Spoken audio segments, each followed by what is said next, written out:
Prej që ka ardhur kjo qeveri në pushtet, veprimet e ndihmave financiare i bën në periudha kur ka zgjedhje, ose periudhat fund vitit. Fund vit me ble paqen sociale, procesi zgjedhore me ble vote. Kjo është gabim shumë i madh, është praktikë shumë e keqe, është praktikë që po ndërtohet që ne do ta luftojmë se cila qeveri. Nesër do të bim ne në qeveri, do të ketë zëra që do të thonë mas e boni Albini pse mos me buni.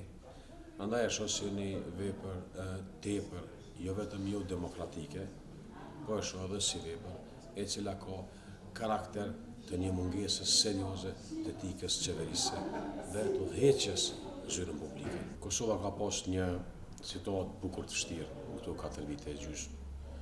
Kosova është ballafaqur me një qeveri e cila ka rekorde të flyera të shkeljeve kushtetuese. Një qeveri e cila sektorin privat, i cili është sektori që në fakt siguron pagat e sektorit publik, pagën e kryeministit e ka pasur armik.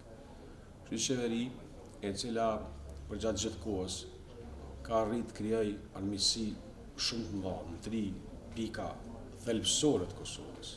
E para është me Amerikën, e dyta është me Bashkimin Evropian. Dhe mbi gjitha me Shqipërinë, shtetin A, e cilat kanë prodhuar efekte bukur probleme. Tash jemi në proces zgjedhor, jemi edhe ditë deri tek zgjedhjet.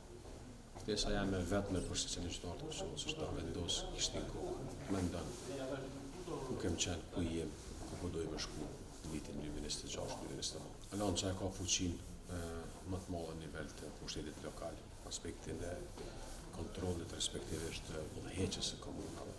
Shumica e ndërmuese të komunave jemi edhe në qeverisje. Është subjekti politik me stabilitetin më të madh, me listën më përfaqësuese që ka evidencë serioze të arritjeve në pushtet lokal.